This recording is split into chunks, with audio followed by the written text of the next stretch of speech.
grave, je te fais plaisir.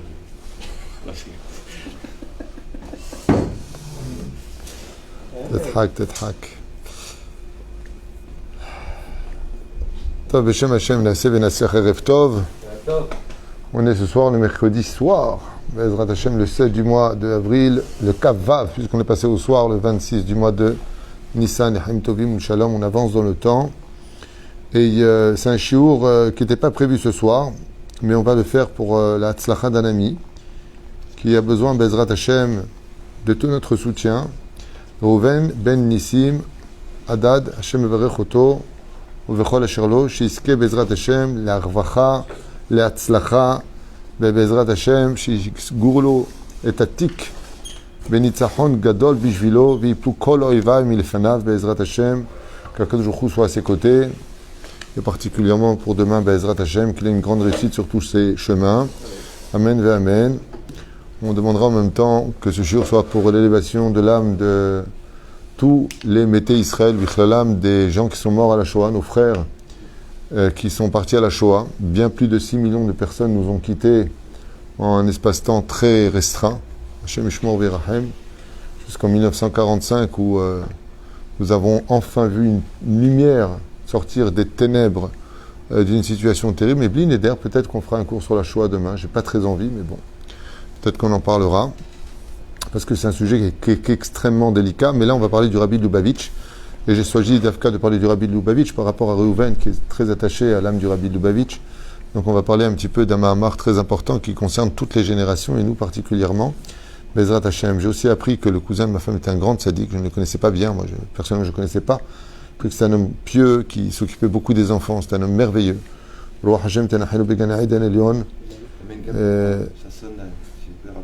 Juste un instant avec ta permission. Ça sonne Raphaël Ben Esther Alevi.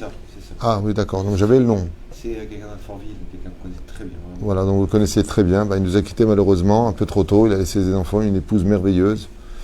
Mais comme on le dit, Akadosh Baruch Hu prend toujours les meilleurs, qui partent en korban pour laisser autant aux autres de faire une grande teshuva. Non, c'est fini, ça s'est passé. Georges Eliaou, Ben Simcha Alice Amar, que Dieu repose son âme. Et on commence tout de suite ce shiur, une grande atzlacha pour Reuven qu'on embrasse très très fort, de Ashdod jusqu'à Marseille, Bezrat Hashem. Tov. On est dans la paracha de Shmini avec le Rabbi de Lubavitch qui pose une question importante qu'on va développer ensemble. Quel rapport y a-t-il entre la Recha et la Sefa de la paracha? C'est-à-dire que on parle de la Kamata Mishkan, des 8 jours d'inauguration du Mishkan, entre autres, et puis d'un coup on parle des animaux purs et impurs. Quel rapport? Quel rapport? Alors tu vas me dire, le rapport il est de savoir quels animaux on peut sacrifier sur le misbéach. Uniquement ceux qu'on peut manger. Il fallait me dire, voilà, aussi les animaux que tu pourras sacrifier qui sont purs pour le misbéach. Non, on parle des animaux à consommer ou ne pas consommer. C'est rien. Là, vous apprendrez que l'estomac d'un homme, c'est un misbéach. L'estomac d'un homme, il est indigne de misbéach. Le fait de manger kasher est un tel mérite que ça fait la kapara de nos fautes. C'est quand une personne attend 6 heures entre de la viande et du lait, ces 6 heures d'attente qu'il vit de façon presque naturelle et traditionnelle, sont une kapara pour lui. C'est un mérite qui est si grand que ça fait la kapara des fautes.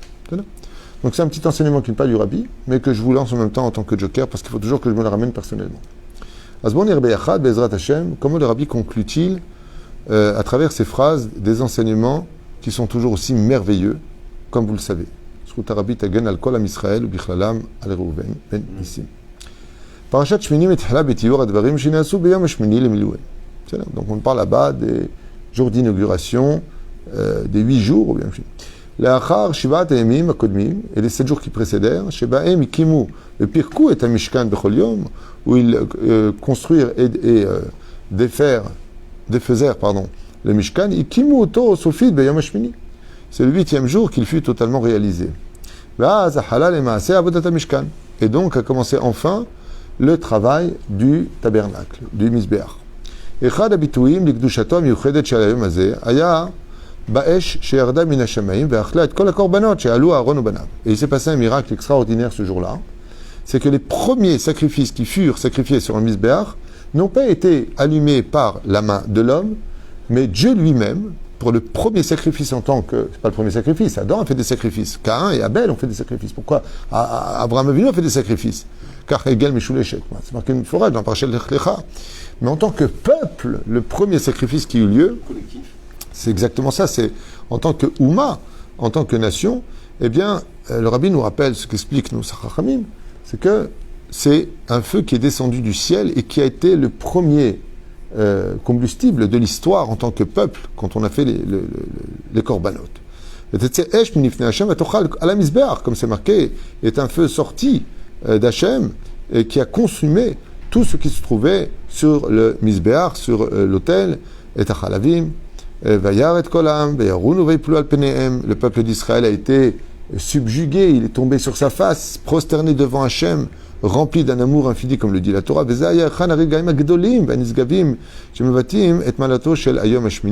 on peut dire que ce fut l'apogée extrême du Yom Hashmini, le dévoilement de Dieu quand Akadosh Baruch Hu a simplement dévoilé un tout petit peu sa force spirituelle par amour pour le peuple d'Israël et qu'il a consumé les korbanot qui étaient sur le Misbéach.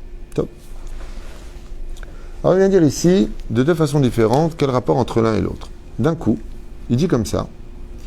Et bizarrement, le jour de l'inauguration, comme tout le monde le sait, on a fait pas mal de shurim sur cela d'ailleurs, on a un événement tragique. Toujours après les bonnes nouvelles, la mauvaise nouvelle. Nadab Avihu meurt. Il meurt. Dramatiquement, brûlé. Omer Lama. Sibat mitatam musberet bedarga gvoa shebo amdu. Pourquoi est-ce qu'ils sont morts? Pour comprendre ça, il dit, il faut comprendre le niveau très, très, très élevé qu'ils avaient atteint. Ok?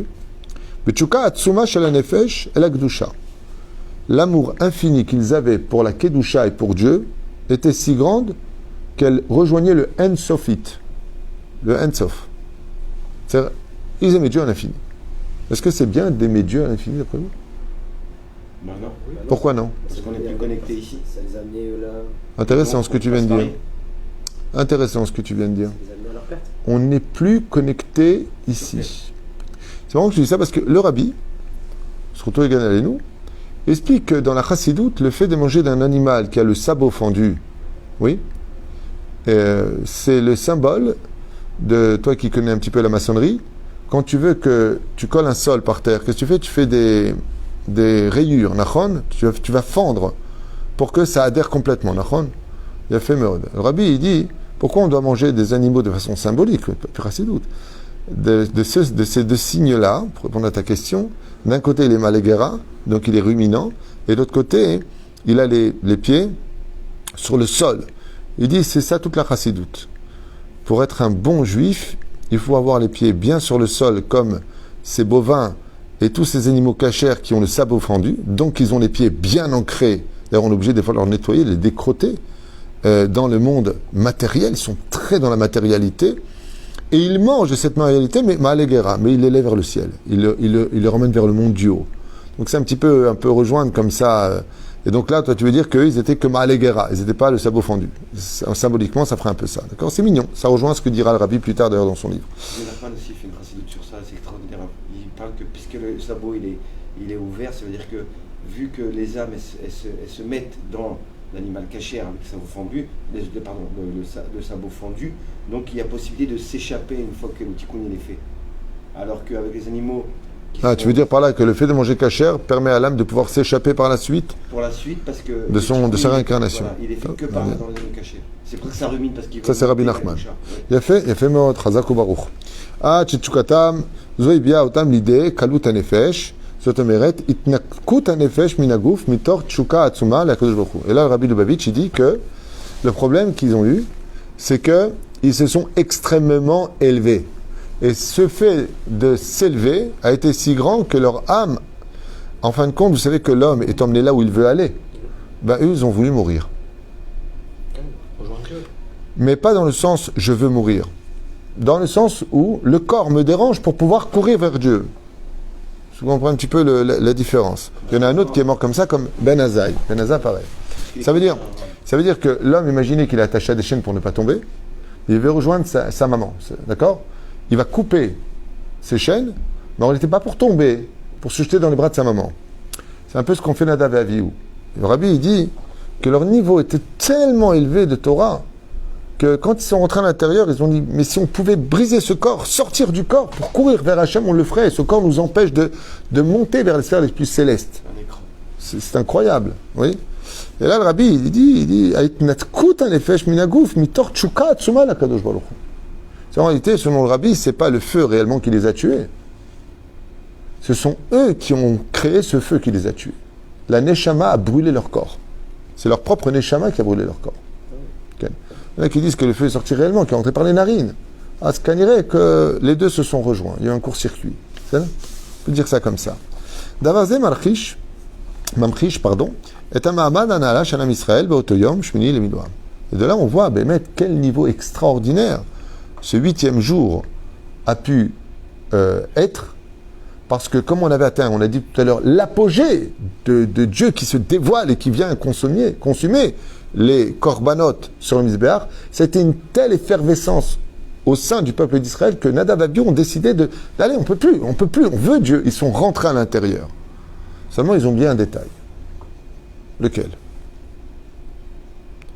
Ce détail-là, il est très important pour la vie de chacun de nous, pour nos enfants, pour nos épouses, pour les femmes, pour le Créateur, pour notre Torah. Ne m'aime pas comme tu veux m'aimer. Aime-moi comme j'ai besoin d'être aimé. Il y a une grande différence entre ce que l'on veut donner et ce qu'il faut donner. Par exemple, des fois avec nos enfants, on a envie de trop leur faciliter la vie.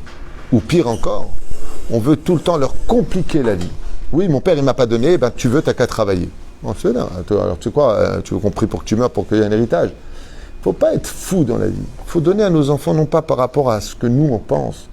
Il faut donner aux enfants, à nos épouses, à notre vie, par rapport aux besoins de l'autre. Alors, bien sûr que dans la vie, il faut lui apprendre un métier. Bien sûr que dans la vie... Mais si ton fils, il a besoin de toi, alors parce que ton père, il t'a pas aidé, tu ne vas pas l'aider. Je ne comprends pas. Il va prendre après à la banque avec intérêt, alors que toi, tu pourrais lui sortir du problème et que tu as les moyens. C'est débile. C'est débile. Donc, n'aide pas comme toi, tu ressens les choses. Aide selon le besoin de l'autre. Et il faut savoir que Nadav et Avihu ont aimé Dieu de façon étrangère. Esh Zara. Un feu, c'est les feux de l'amour, sans faire de jeu de mots. Mais Dieu dit Zara. Zara veut dire étranger. C'est pas cet amour-là, moi, que je veux. Je veux pas des anges qui sortent de leur corps d'humain. Je veux des hommes qui restent dans leur corps et qui m'aiment de leur corps vers moi. Donc ne l'oubliez pas, dit Hachem. Je veux des hommes, je veux pas des anges. Si j'avais voulu que tu restes près de moi à m'aimer, je ne t'aurais pas créé pendant 9 mois dans le corps de ta mère. Donc Akadosh Baruch Hu, je finis avec ta permission, il ramène ici quelque chose de très important. Mais regardez, le Rabbi, il va diffuser sur autre chose. Et il dit, V'ine be'ota parasha mamash, shatralata, Himshicha b'ma'amad, ko ne'ela shebo amdu b'nei Israël, tellement important, sur lesquels se sont trouvés les enfants d'Israël, Mitrilat, à Torah, depuis le début de la Torah, les Feret et Kol HaBehemot, à Teorot d'Atmeot. Voici les animaux purs, des moins impurs maintenant. Ve'ad she'im agia li isur achilat shkatim irmasim. Jusqu'à ce qu'on nous dise, et voici les animaux, comme les rampants, comme ceux qui mangent des scarabées, des crabes, des fruits de mer, escargots, toutes ces choses, Hashem Yishmor V'Rachem. Et il dit comme ça, Hadam emsugal echol shkatim v'irmasim, nimtza bedarga nimucha beyoter. Alors, une première réponse du Rabbi Lubavitch, pour ceux qui veulent apprendre. Il dit, d'abord la Torah vient nous apprendre 2 niveaux. Quel est le plus haut degré, selon le Rabbi Lubavitch, qu'un homme puisse atteindre? Le plus haut degré de tous, dans la paracha de Shmini, qui est le 8e monde, il n'y a pas de 9e monde. C'est le plus haut de tous. Vayom et Shmini. C'est quoi? C'est le niveau de Nadav et Avihu. C'est le plus haut degré qu'on puisse atteindre sur Terre. De façon momentanée. J'ai un problème, j'ai une cachère là. Okay. Je suis désolé. Je voudrais savoir comment ils peuvent arriver au Ensof alors qu'ils sont devenus un peu chicots. Ils ne veulent pas avoir, justement. Alors, qu'il y a plus, si tu vois, c'est-à-dire ton gouffre. C'est une bonne question que tu poses. C'est pour ça que je vais y répondre. Elle est dans le sujet et c'est une excellente question. On ne peut comprendre le Ensof que quand tu sors de ton Sechel. Et quand on veut sortir de son intellect, qu'on appelle le Sechel est limité. Le Ensof, c'est l'infini. Donc il va falloir rendre flou l'intellect. D'où le vin. Le fait de boire du vin, ad deloyada, ben Baruch Mordechai et Aroraman, pour être capable Comme l'a dit le roi David, alors qu'il était en train de charker devant le Kodesh HaKodashim, quand il est revenu et que son épouse Michal, cette grande Sadékette, fille du roi Shaoul, l'observa, lui dit, mais c'est pas comme ça qu'on se comporte devant, tu es un roi, devant la non, tout le monde te regarde, tout le monde se moque de toi, tu danses, tu te donnes un spectacle. Il lui a dit, mais tu n'as rien compris, Michal, devant Dieu, il n'y a pas de séchel. Tu comprends? Cette notion a été très utilisée par la chassidoute, très très utilisée. Parce que tant que tu restes intellectuel avec Dieu, tu n'as pas beaucoup de chance de le rencontrer. C'est-à-dire que la émouna commence quand la folie, d'une certaine façon, peut se déceler chez la personne. Mais qu'est-ce que tu fais? Dieu va m'aider. J'ai fait tout ce que j'avais à faire, maintenant, laisse tomber, prends plus petit. Non, j'ai confiance en Dieu. Il faut être fou. C'est le troisième niveau d'émouna qui s'appelle celui qui commence après la logique. C'est-à-dire que 2 et 2 font 4, mais avec la émouna, ça peut faire 5. C'est le troisième niveau, c'est pas le deuxième niveau d'émouna. On en avait fait un cours, donc je ne reviendrai pas dessus. D'un côté aussi, vous avez fait un cours où il faut repousser ses limites justement matérielles. Tout à fait. Donc du coup, quand on les repousse d'une manière naturelle, du coup, on peut atteindre le Ensof, puisqu'on a du Ensof à l'intérieur de nous. Alors, je voudrais répondre à ça de façon plus différente. C'est que l'erreur, si je peux me permettre de parler d'erreur, moi je suis rien par rapport à Nadav et Avihu, une poussière de leurs sandales. Mais l'erreur de Nadav et Avihu, c'est que dans leur connexion avec Dieu, ils ont oublié que l'infini était en eux. Ils sont partis chercher à l'extérieur, ce qu'on appelle Esh Zara. C'est pour ça que le feu est venu les chercher à l'extérieur. C'est que dans chaque juif, il y a un infini. Et la preuve en est, Rabbi Shimon Bar Yochai est mort depuis 2000 ans, pratiquement. Et son nom traverse l'histoire. Il a vécu 120 ans, Rabbi Akiva 120 ans, Rabbi Meir Ben Abbas. Baruch Hashem, l'infini se trouve en nous, on n'a pas besoin de sortir du corps. C'est pour ça que la résurrection des morts n'était rien d'autre qu'une éducation de la vie. Pour te faire comprendre qu'il n'y avait pas besoin de chercher à mourir pour rencontrer Dieu. Tu peux très bien le rencontrer de ton vivant. Le voir, c'est autre chose. Que le hier Ani. Et si le texte nous dit tu ne me verras pas de ton vivant, c'est pour te faire comprendre que tu peux tout à fait être connecté à lui de ton vivant, mais pas le voir. Eux, ils ont voulu le voir. Donc ils l'ont vu. Mais ils ont perdu la vue. Enfin, la vie. Je peux continuer sans que vous m'interrompiez? Donc, plus haut degré que la Torah nous offre sur un plateau, c'est le degré de Nadav et Avihu. Deuxième degré, quel est donc le plus beau, le plus beau? D'après vous, chers amis, Abraham, quel serait, d'après vous, le plus bas niveau d'un juif? Qu'est-ce qui pourrait définir chez lui, selon le rabbi de Lubavitch, le plus bas niveau qu'on puisse atteindre? Et le rabbi va expliquer pourquoi. Un Hamar, et ceux qui ne connaissent pas la Torah, réponse non. Bizarrement, non. Je voudrais aller vite. Si vous n'avez pas de réponse, dites-moi non, comme ça j'avance. Non? Très bien. Le plus bas niveau, vous allez l'entendre maintenant. C'était tellement simple. Qu'est-ce que j'ai dit au début du shiur? Le rabbi va poser une question essentielle. Comment se fait-il qu'on passe du Akamat Mishkan aux animaux purs et impurs? Non, bon, on n'a pas le temps. Non, c'est pas caché. Bidjouk. Le plus bas niveau.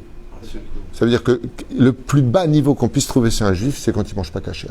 Le rabbi, vous regardez que dans les mots, il va le prouver de façon merveilleuse. Pas Stam, le rabbi, il aimait chaque juif. Il rapprochait les gens qui étaient au plus bas. Il a fait un travail extraordinaire dans le domaine de la cacheroute. Regardez ce qu'il dit, c'est Matakat Vache.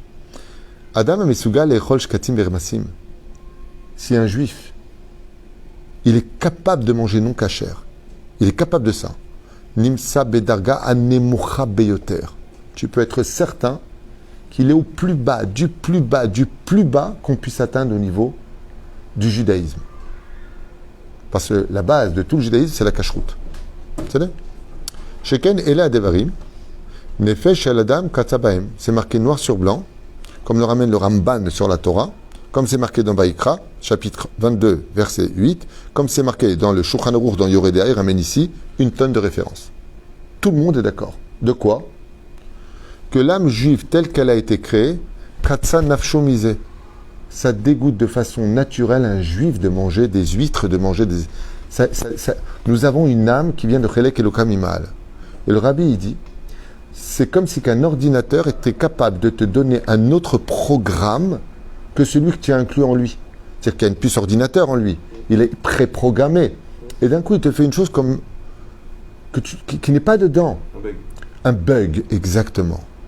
Il dit, l'âme du juif, de façon naturelle, si tu présentes, par exemple, du serpent à manger, des grenouilles, tout ce qui est interdit du porc, normalement, la nature du juif, j'ai envie de vomir. Comment on peut manger ça? Sans Torah, c'est inclus dans l'âme juive. C'est donné dans toutes les âmes juives de ne pas manger taref. Ce qui fait qu'un juif qui ne mange pas taref est contre nature. Il a tué cette donnée informatique qui se trouve dans chaque âme juive. Et là, le rabbi il dit, donc vous allez entendre, chez Nafsho, chez Adam, Katsabaem. Qu'est-ce que Katsabaem? Peut pas. Le gars malpi a Sechel Enoshi. Et il dit même, d'ailleurs, vous le voyez même avec des non-juifs, quand on voit ce que mangent les Chinois, aujourd'hui, ils vendent dans les supermarchés des cafards. Tu veux une punaise? Des gros vers blancs. D'accord? C'est ce qu'il explique. Il dit, n'importe quel séchel humain, c'est qu'il y a des choses qui ne se mangent pas. C'est horrible. אם יש צורך להזהיר על כך, זו הוכחה שמדובר באנשים שהם בדרגה הנחותה ביותר. Le rabbi réinsiste. Et il dit, si on a besoin d'expliquer ça à un juif de la gravité de manger taref, tu peux être certain qu'il est au plus bas des plus bas de tous les niveaux qu'on puisse trouver chez un juif. C'est-à-dire, il est au nigmar, ou les mata. Il n'y a pas en dessous autre chose. Mais il faut l'homme dire, shratzim, où est-ce que vivent les shratzim? À même le sol. Donc, Mdomim, comme on a dit ce matin dans le shiur, celui qui mange, et ce qu'il mange. Quand tu manges du porc, c'est le porc qui parle. Quand tu manges. Et donc, c'est-à-dire quoi? Il est bas à niveau. Quand tu manges du lapin, c'est Bex Beni. C'est-à-dire, Tov. Nishelet Hashela Efo, Ketzad Itachen Sha'azara Zo Achilat Shkatim Irmasim Ba'a Be'emshech Shir et Trilat Parasha. Et donc, la question que je vous ai posée, la pose ici. Et donc, quel rapport entre l'un et l'autre? Réponse, Sheba Misupar Al Ma'amad Akadosh Baruch Hu Nisgav Beyoter, parce qu'on était en train de parler du niveau le plus élevé comme jamais dans le peuple israélien on l'a atteint, depuis le don de la Torah, la Kamat HaMishkan, l'inauguration du tabernacle, et la Torah vient te parler d'un coup des deux extrêmes. Regarde qui était Nadav et Avihu, waouh, où ils sont montés. Et regarde de quoi est-ce qu'on te parle maintenant, du plus bas niveau. Donc, qu'est-ce qu'on découvre dans le Parashat de Shmini? On nous parle des deux extrêmes de la vie. Ceux qui sont prêts à tout quitter au monde, rien ne les intéresse sur terre si ce n'est que l'amour de Dieu, de connaître la Torah, d'étudier. Je veux serrer Dieu dans mes bras. On parle de Nadav et Avihu. Et on parle du plus bas niveau qu'un juif puisse atteindre dans son monde Hashem Ishmor, c'est carrément d'être capable d'être assis à un restaurant et de commander un plat, un fruit de mer. Zenikra Tarte Adama. Hashem Ishmor. Pourquoi? Il dit parce que même l'intellect lui-même, Mais on peut sortir de ça. c'est ce qu'on appelle le Nefesh Abéimi, donc l'âme animale. C'est quand l'âme animale du juif l'a emporté sur l'âme divine. C'est ça qu'on appelle le Nefesh Abéimi, fâche. Bon, tout le monde connaît ces dimensions. Bien entendu, qu'on peut sortir de ça. Celui qui vous parle est sorti de ça. Moi, j'étais pas religieux et je mangeais de ces fruits de mer que Dieu me pardonne. Mechila, j'étais pas religieux. Donc, la Gemara, elle dit que c'est pas interdit de manger parce que c'est pas bon. La Torah, elle t'a dit de manger parce que ça nous rend tamé. Pour ça, je vous inviterai à étudier tout seul en Chavruta, au lieu de parler depuis tout à l'heure, Yatikoujic, d'étudier ensemble qu'est-ce que le Rabbi dit justement sur ce Mahamar de manger ce genre de choses. Top, bon Nitkadem. Asur, alors maintenant, regardez ce qu'il dit. Asur, Shavodat Hashem, Tidbases Arverak al Havana Veregesh. Il est évident et interdit que le fait de travailler Hashem soit basé sur la compréhension et le sentiment. Gam Kshem Ne'alim Bayoter, même si on peut comprendre qu'ils sont extrêmement élevés. De qui est-ce qu'il parle d'après vous ici? On n'a pas le temps. Vous avez compris ce que je viens de dire ou pas? Non, j'ai pas l'impression. Je répète. Il est interdit, dit le Rabbi Lubavitch, que la Avodat Hashem soit basée sur la compréhension et le sentiment. De qui est-ce qu'il parle? Non, bon, il n'a pas le temps. Il parle de Nadav et Avihu, c'est évident. Vous ne suivez pas le tracé. On parle il y a un fil conducteur. Bon, amshir. Sinon, je vais faire dans mon bureau le shiur. Takshivou. Non, c'est des dvarim pshutim. Il n'y a pas besoin de revenir sur. On en parle depuis tard de Nadav et Avihu. Vous me dites le peuple. On parle ici de Nadav et Avihu. Pourquoi? Parce que qu'est-ce qu'on a dit pour Nadav et Avihu? Ils s'étaient remplis d'une telle émotion. Ouais. Et ils ont compris que dans ce monde, il n'y a pas plus grand que la Tzekut Bachem. Et c'est ce qui les a tués. Et le Rabbi, il te dit, Assour, il est interdit de servir Dieu parce que j'arrive enfin à comprendre ce que veut Dieu et puis parce que je le ressens.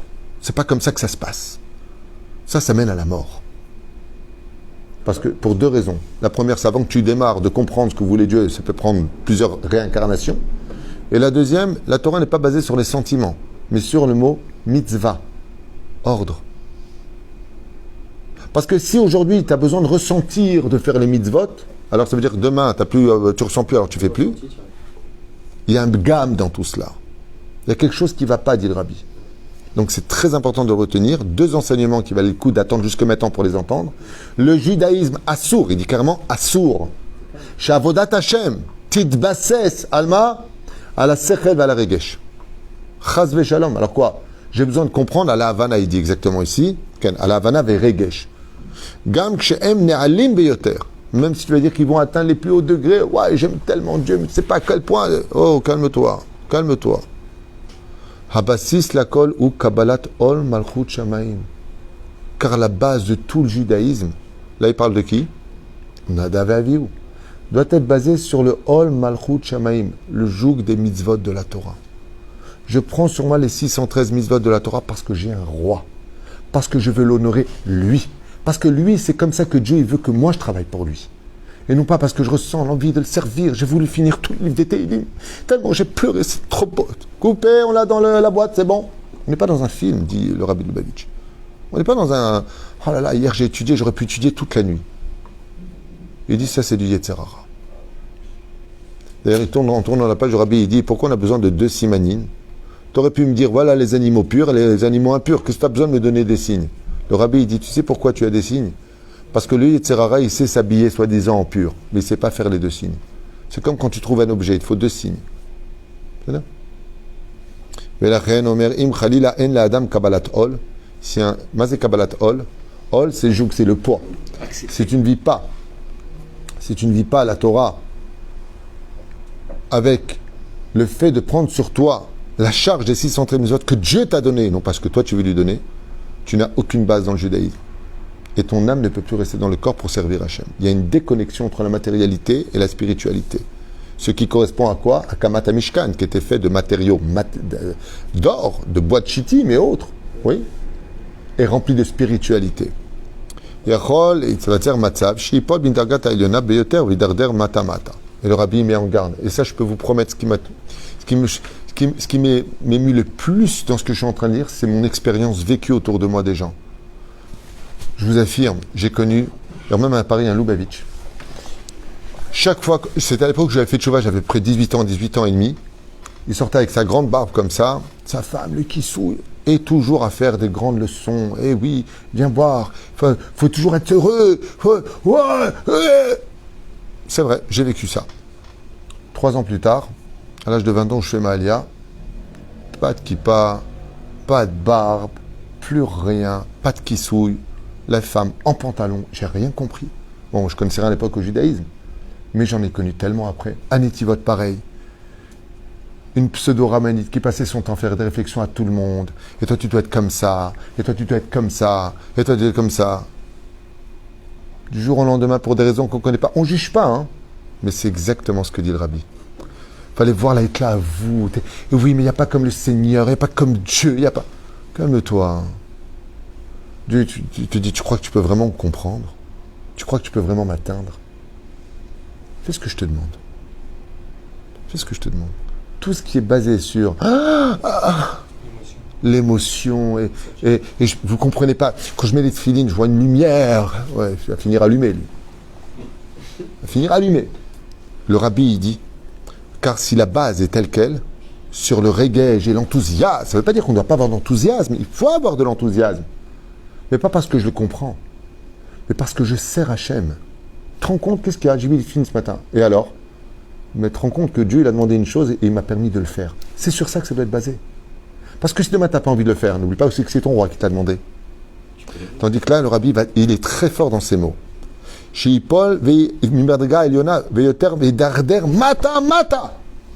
Et c'est lui qui a basé tout son judaïsme sur l'intellect de la compréhension et sur le côté de sentiment. Vous ne savez pas qui est Dieu, vous ne savez pas ce quoi étudier une page de Gemara, mais on ne peut pas être... Je vous dis, je parle de ça à Armon Anativ. Là où je vivais avant, à Jérusalem, Tibané Mitikonen. Je raconte une histoire tellement ces mots-là me parlent à l'intérieur. Il y en avait un au Kollel. Il ne faisait pas partie d'Avrechim. Moi, j'étais Mashger Kollel là-bas à l'époque. Et lui, il venait d'ailleurs toujours en moto. Il s'asseyait. Il venait un petit peu avant l'Avrechim. Il partait un petit peu après l'Avrechim. Il parlait que de Torah. Chaque fois que je peux aller aux toilettes, à la cuisine, sur le trottoir, il n'y a pas comme la Torah. Il n'y a pas Torah. Il fallait voir. Ils étaient là, ils pleuraient. Truc de fou. Un jour, je le vois comme ça, Rehov Kachani, sans kippa, sans tzitzit, sans rien. Il monte sur sa moto. Je vous promets ce que je vous dis, je ne vous l'invente pas. Je reprends ces mots à lui. C'est un Israélien. Je lui dis, Makara, Manyanim, Maïtra, Makara, Bémet, Makara. Où est le mec? Tarzan est arrivé. Ouais. Vous savez ce qui m'a sorti de sa bouche? Il m'a dit, je vais te dire la vérité, c'est mieux. J'ai fait tellement de mitzvot ces dernières années que Dieu me doit tellement aujourd'hui que je peux vivre au moins 20 ans à un peu kiffer ailleurs. Je lui ai posé la question à l'époque. Je vous parle de ça il y a plus de 20 ans.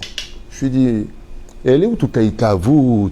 Et tu viens me dire, il fait bitou le Torah, et lui, il est resté trop longtemps aux toilettes. Est-ce que c'est normal que la vraie, il va fumer la cigarette pendant 10 minutes au lieu de 5 minutes? Où est tout ça? Il m'a dit, itavout chez lui. Je vous raconte pas des sortes que j'invente. J'ai juste oublié son nom. Le rabbi dit, ce genre de niveau, Mevi et Adam l'idée d'Arderut Mata. Fais attention. Et voilà le rapport. C'est que ce niveau-là peut t'emmener à manger carrément taref, le tout rejeter, parce que tu as oublié un détail. Où est le Hol Malchut?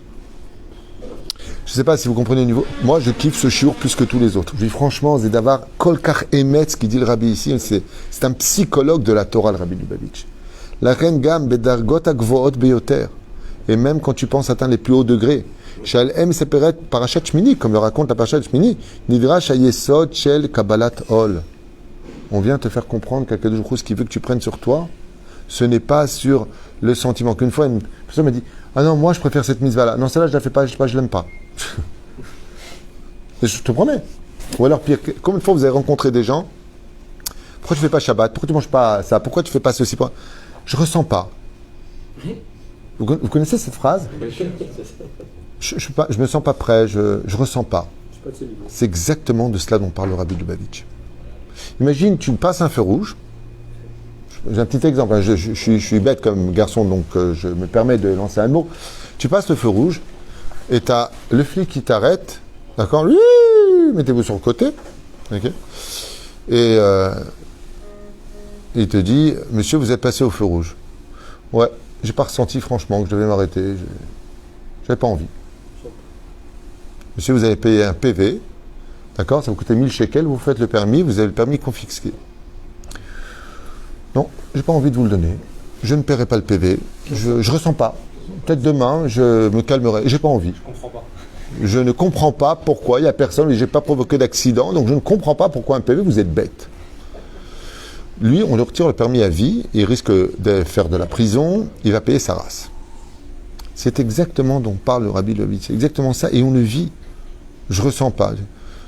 Shabbat, ouais, mais moi je juge pas, encore une fois, les gens ne se sentent pas jugés, parce que moi-même j'ai fait tchouva, attention, tout ce qui est marqué ici, je l'ai vécu.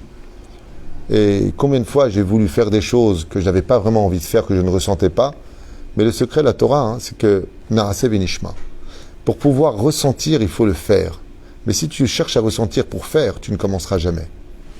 Et la reine, il dit, l'écart gam bedagot gvod beyoter, eh bien, chaz veshalom nidrash ayesod, qu'une personne peut descendre si bas que la Torah est obligée de nous parler des animaux purs, des animaux qui sont impurs, car le Yetzer Hara sait s'habiller en vas-y, donne, fais, il va te chauffer pour le monde des mitzvot, tout en te faisant oublier un détail essentiel, c'était de prendre sur toi le joug des 613 mitzvot. Avant de te donner la parole, j'aimerais lire 3 choses que j'ai fait en siman du Rabbi Lubavitch et qui ont un rapport. Vikan yachol liot matzav shel behema kshera. שקרסו כל צורכו הגוף נעשה לשם שמיים על פי התורה, כדי לעבוד את השם, ועלול להיות מצב של בהמה טמאה, שעניינים גשמיים אינם משרתים את עבודת השם ואף. Alors ici, dans le premier enseignement de la Chassidoute, il dit, pourquoi est-ce qu'on parle des animaux purs et impurs? Parce qu'on s'est rendu compte que ce n'est pas big deal qu'un animal qui est pur reste pur. Tu prends une vache qui est cachère, tu prends un mouton qui est cachère, mais si tu fais mal la shrita, ou si tu ne l'as pas cachérisée après qu'elle a été tuée, elle devient taref. Il te dit ici pour t'enseigner que chaque juif, dans sa avodat Hashem, doit faire très attention peut-être pas être un bon juif de la synagogue, et quand il va travailler, il va voler des gens. Ce qui fait que toute sa Avodat Hashem, c'est un animal impur. Et pourtant, il paraît pur. Et pourtant, il paraît pur. C'est exactement ça qu'écrit le Rabbi Lubavitch. Pourquoi qu'il est baroud? Entre autres. Oui, Malegera, c'est l'expression du sabot fondu. Pourquoi on a besoin de deux signes intérieur-extérieur? C'est que seul celui qui est pur a pour fonction d'être intérieur comme extérieur. Dieu déteste les hypocrites. Deuxième chose concerne le Rabbi, Davar Nosaf, donc j'aime bien parce que Shesh Lilmod, alors bon, ça je crois que c'est ce que vous avez dit, ouais, on l'avait déjà fait ensemble, c'est que le fait que le sabot est fendu, c'est comme tu mets une balata, comment on dit balata, du carrelage, pour faire des rails pour qu'elle colle bien, d'accord, qu'elle s'adapte bien au sol. Bonne emprise. Une bonne emprise. Siman la Torah Rishon ou Mafrizavana, il faut le Tamid be Shnam et Kavim, Vechule. Mais on va s'arrêter là parce qu'on avait dit qu'on n'irait pas trop loin dans l'étude, parce qu'après c'est vraiment merveilleux. Le Rabbi développe plein d'autres idées sur Malegera et sur toutes ces idées-là. Questions? Plus de questions? Un juif pour faire Teshuvah, il devrait commencer du coup par la cache-route, Absolument. avant tout. Absolument. On commence d'abord par la cache-route. On commence par la cache-route parce que tout est relié à l'arbre de la connaissance du bien et du mal, qui était elle-même reliée à la nourriture. Et c'est pour cela que toutes nos fêtes juives, sans exception, sont toujours accompagnées de Seudot Mitzvah. Donc oui, il est impératif pour cela de manger juif, parce que la nourriture atteint directement les trois niveaux d'âme. Nefesh, Ruach et Neshama. Lotetame Baem. Qu'est-ce que fait la nourriture, Taref? Elle rend le cœur de l'homme metumtam, débile. En d'autres termes, le cœur n'est plus apte à recevoir les données de la vérité du monde de la Torah. Ken? Il y a une personne qui se pose la question. Ken? Mange kasher. Juste, tu peux parler un peu plus fort? Alors, elle pose la question comme ça, elle dit qu'elle a toujours mangé kasher et qu'elle rêve de manger des huîtres. Elle rêve, c'est dégueulasse, madame. Les huîtres, c'est pas bon, je vous le dis. Il y a des choses qui sont pas mal, mais là, vraiment, non. En plus, ça bouge. Vous savez que les huîtres, en plus de ça, c'est deux interdits. Non seulement c'est moche, s'il y a une perle dedans, par contre, vous pouvez la garder. Mais en plus, ça, c'est un animal qui est vivant. C'est-à-dire qu'on met du citron dessus pour que ça bouge. Il y a deux issourim. Non seulement on fait un issour de la Torah de manger des shratzim, justement des fruits de mer, mais le pire, c'est que l'animal, on l'avale vivant. À part cela, il faut savoir que ce sont des animaux qui sont non seulement extrêmement impurs dans la Torah, mais que, de qui plus est, il y a énormément de bactéries négatives dans les fruits de mer et c'est prouvé scientifiquement. Ne l'oubliez pas. Elle dit qu'elle rêve tout le temps et qu'elle s'imagine, et que même pendant qu'elle était enceinte, elle s'imaginait. Hachem Ishmor, je vous affirme que vous ne perdez rien. Chas Veshalom de manger des huîtres. Hachem Ishmor. Ken? Moi, quand j'étais jeune, on m'avait dit qu'il n'y avait pas de moyen de faire teshuva. Il n'y avait pas? Moyen de faire teshuva sur quelque chose qu'on a mangé qui n'était pas caché. On t'a appris quand tu étais jeune qu'on ne pouvait pas faire teshuva sur du taref qu'on a mangé? Ouais. Sheker. C'est mensonger. Celui qui t'a dit ça ne sait pas de quoi il parle. Zelonachon. Par contre, un vase qu'on a recollé possède toujours des cicatrices. C'est-à-dire que, d'abord, derech hagav, comme le dit le Chafetz Chaim, quand on a mangé taref, la première des lois, hormis le fait d'arrêter, de regretter, de l'exprimer, de ne plus jamais recommencer et de se retrouver face à une situation où on aurait pu fauter et qu'on ne faute pas, c'est la khatima de la teshuva. Le Chafetz Chaim rajoute, ainsi que le Ben Ishraï, que quand on a faute avec la cache-route, on doit étudier toutes les lois du Shulchan Aruch qui touchent à la cache-route. En étudiant les lois, on répare ce que l'on a consommé. Chez Neymar, Unchalema farim sefatenu. Nos lèvres vont exprimer par la lecture de notre étude la réparation. En d'autres termes, si on a mangé taref, on n'a pas fait korban. Il n'y a plus de korbanot et pas de Beth Amikdash. Alors va étudier les lois. Tu as fait du Lashon Hara, étudie les lois du Lashon Hara. Tu as touché ta femme Nida, va étudier les lois de la Nida. Et ainsi de suite. Mais c'est là. Mais le Rambam est clair. Il chot teshuva, en davar en mode teshuva. Rien ne tient devant la teshuva. Et si je peux me permettre, j'ai été complètement chiloni. J'ai mangé malheureusement de tout ce qu'on est en train d'étudier. Et pire que ça encore, que Dieu me pardonne, cette époque.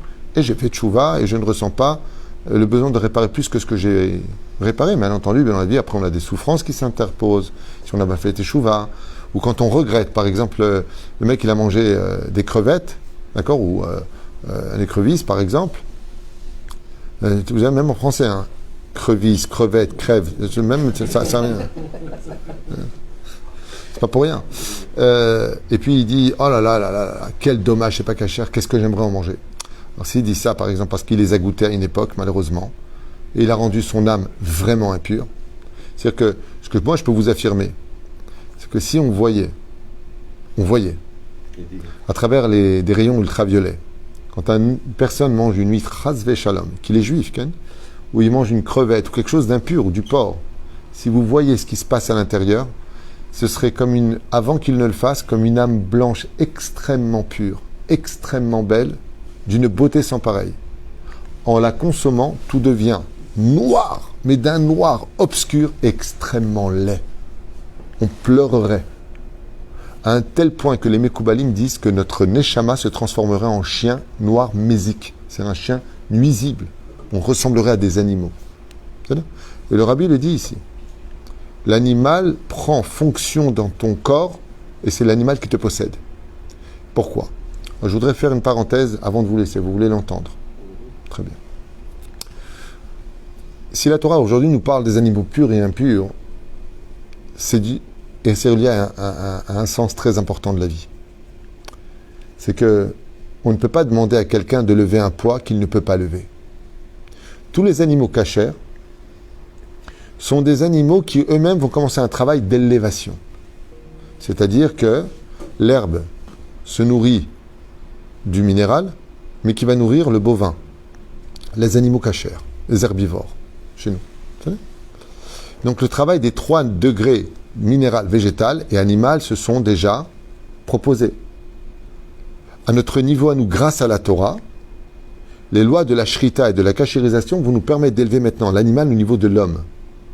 En consommant de l'animal cachère, tel que la Torah le prescrit, Chalak Bet Yosef, comme on doit le manger, on va élever des conduits de création du monde qu'on n'a même pas vu se réaliser, parce qu'ils sont inclus dans l'herbe qui s'est nourrie de la rosée, qui s'est nourrie du monde minéral, qu'il a transmis maintenant au monde végétal. C'est pour ça qu'en mangeant de l'herbe, l'animal est capable de produire du liquide, du lait, parce que l'herbe s'est nourrie de liquide, d'eau.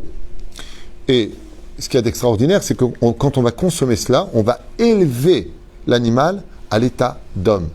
C'est-à-dire que quand on dit que les animaux n'ont pas de monde futur, c'est vrai, mais ils peuvent l'avoir. Et c'est prouvé dans le Talmud de Masechet Yoma, entre autres, je crois que dans Zvachim, je ne me rappelle plus, il y a marqué là-bas que quand le Kohen allait chercher au Beth Amikdash un animal pour un sacrifice, les Chachamim témoignent, attention, il y a des témoignages, que les animaux se battaient pour monter sur le misber. Ils ne fuyaient pas. Ils voulaient y aller. Parce qu'ils savaient qu'ils allaient s'élever. Et donc, c'est pour ça qu'on fait la bracha. C'est extraordinaire. Tu as un animal, Baruch Ata Hashem Elokeinu melech haolam, tu manges un steak chez Akol Yabit Baruch. Tu fais une bracha dessus. Tu as fini, Baruch Ata Hashem Elokeinu. Boré nefashot. Les nefashot, nefesh abeimi.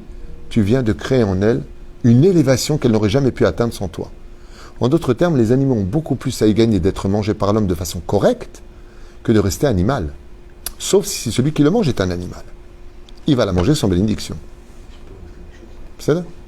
Mais la reine, pourquoi Dieu nous demande de ne surtout pas manger de l'huître, des crevettes très hautes ?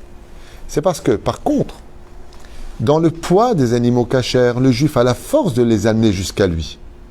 Mais les autres sont tellement lourdes de Touma, mata, exactement, tellement en bas, que si Chas Veshom, le juif, le mange, il ne pourra jamais l'élever. C'est lui qui devient l'huître. C'est lui qui tombe. Et ce qu'il y a de très curieux, je ne sais pas si vous avez remarqué, mais tous les animaux qui nous sont strictement interdits, vivent toujours au fond des océans. Les crevettes, les crabes, les écrevisses, ils sont toujours sur le sable. Toujours au plus profond des choses. Les huîtres, au fond. Au plus bas. Et si Chas V'Shalom, on mange de cela, ce n'est pas nous qui allons les élever, mais nous qui allons descendre dans la coquille d'huître. On descend. C'est toute la différence. C'est un enseignement très profond de plusieurs livres que j'avais lus sur le monde ésotérique du pourquoi de la cacheroute, mais qui est très important à retenir. Et viendra un jour, si Dieu veut, où un animal très impur finira par devenir pur, parce qu'il est à la lisière. C'est le porc. Chazir, Mishon Choser, il revient. Lui, si Dieu veut, il montera un degré tel où on pourra le consommer à la fin des temps. Pourquoi ? C'est-à-dire quand tu auras Mashiach et tout ça. Pourquoi ? Cher Zor Bitshuva. il sera à un degré où on pourra l'élever. Et c'est tout ça, d'ailleurs, la notion de l'Achzor Bitshuva, c'est d'arriver à un degré que, avant de partir de ce monde, tu sortiras du corps, tu seras juste à 1 degré de ton Gan Eden. Parce que tu t'es élevé. C'est pour ça que dans la vie, on doit s'élever. Rabbi, je ne vous l'ai pas dit, mais je vais quand même le finir, parce que j'avais juste feuilleté juste avant de m'asseoir avec vous ici, à toute vitesse. C'est que le Rabbi, il dit que l'erreur fatale de Nadav et Avihu, écrit dans son livre, c'est d'avoir pensé qu'au niveau où ils étaient, ils ne devaient plus évoluer. C'est énorme comme enseignement, c'est un rocher dans la mare, c'est même pas un caillou, c'est un rocher dans la mare. Il dit que Nadav et Avihu, dans son livre ici, il dit le problème qu'ils ont cru, c'est que maintenant qu'ils avaient atteint le maximum, Kedoshim Tiou, ils avaient fini un peu leur rôle sur terre. C'est bon, on est atteint au summum, on a dépassé Moshe Aaron. Rabbi Nachman écrit d'ailleurs dans son livre, Chaim Oharan, qu'il n'y a pas de fin. Il n'y a pas de fin à l'élévation de l'homme. On peut atteindre des niveaux qui sont tellement élevés, tellement grands, et encore plus. Tant que tu vis, tant que la bougie brille en toi, tu peux encore t'élever. Mais aujourd'hui, ça ne nous parle pas tout ça. En guise de lumière, nous avons les écrans de nos téléviseurs ou de nos appareils portables. En guise de compréhension, on n'a que nos midrashim pour essayer de nous éveiller, ou des ignorants comme moi qui essayent d'expliquer un petit peu. J'ai pas honte des mots, je pense ce que je dis. Je ne suis pas humble. Je pense vraiment ce que je dis. Je vous fais que partager un tout petit peu de connaissances, Bessarakol, avec vous. Mais ça fait tellement loin. Tellement loin. Tellement loin. Ce tunnel de lumière qui existe tout autour de nous, cette présence divine qui est si flagrante à nos yeux. On ne voit rien. On s'attache à des choses qui sont tellement matérielles, tellement basses. Alors que le but, c'est de se rire de tout cela et l'emmener avec nous vers Akadosh Baruch Hu. Tant que ton âme brille, un qui l'a très bien compris, le Maseret Shabbat, la Med Gimel, c'est Rabbi Shimon Yochai et Rabbi Elazar. Bientôt on fera leur Iloula, l'Akba Omer. Ouais. Ils sont sortis, ils ont vu un homme labourer la terre. 2 hommes qui labouraient. Ils ont tué. Pourquoi? Et tu sacrifies 2 heures, une heure tu peux pas étudier la Torah? Hayesha, Moul Hayol Amaba. Pourquoi ils ont agi ainsi? Parce que quand ils ont vu ce qu'ils ont vu, ils n'ont pas compris qu'on puisse perdre du temps sur terre. Ça a été le cas de Nadav et Avihu. C'est pour ça qu'ils vont revenir sur terre. Et je finis avec un petit cadeau pour toi, Avram Sebag, Yakar. Nadav et Avihu vont se réincarner dans Pinchas. Pinchas, c'est qui? Elihu Hanavi. Elihu Hanavi devrait être présent à toutes les Brit Milot, où il verra qu'on enlève la Touma, c'est-à-dire la Orla, le petit bout qu'on coupe de l'enfant. C'est un des membres les plus impurs de tout ce qu'on puisse trouver sur terre. C'est pas moins impur que la nida de femme. C'est-à-dire? Oui. C'est Avia Votatuma. C'est extrêmement impur. Et c'est lui qui sera témoin de cela. Il est monté sur un char de feu. Mais il sera témoin de la plus grande matérialité que Dieu ait créée sur terre, la Orla, qui est une partie de l'animal qui est en nous le plus terrible. C'est pour ça que la Brit Mila permet aux Juifs de pouvoir s'élever plus facilement que sans la Brit Mila. C'est l'alliance que Dieu a fixée sur nous. Et la reine, on a vu qu'Elihu Hanavi, Baruch Hashem, il s'est élevé, mais il a oublié un détail. Prends le monde matériel avec toi. Sa punition, ce sera d'être présent chaque fois qu'on coupera la Orla, qui représente le maximum de la matérialité, des plaisirs de ce monde. Parce que, on ne fait pas la Brit Mila, on a une activité physique encore plus émotionnelle et beaucoup plus béhémite. L'animal. Non, pulsionnaire, on dit? Pulsion. Pulsionnaire, ça n'existe pas, ça. Tu parles le français comment, toi? T'as l'arabe? T'as avec les tso? C'est Pérouche là-bas. Donc n'oublie pas de prendre avec toi cette grande dimension. On souhaitera en même temps une grande réfouachelema pour Zecharia ben Simcha, Ezrat Hashem qui a fait la Brit Mila, et à qui on souhaite un très très bon rétablissement. Torchar ben Israël, Reuven ben Nissim, qui me doumani, je regarde si je ne me suis pas trompé, il me semble que c'est bon. Okay. Reuven ben Nissim, Be'ezrat Hashem Hadad Ayakar, Bracha Ve'atzlacha, que le mérite de cette étude te revienne, à toi, Kol Am Israël, tous les donateurs, et que demain tu aies de bonnes nouvelles.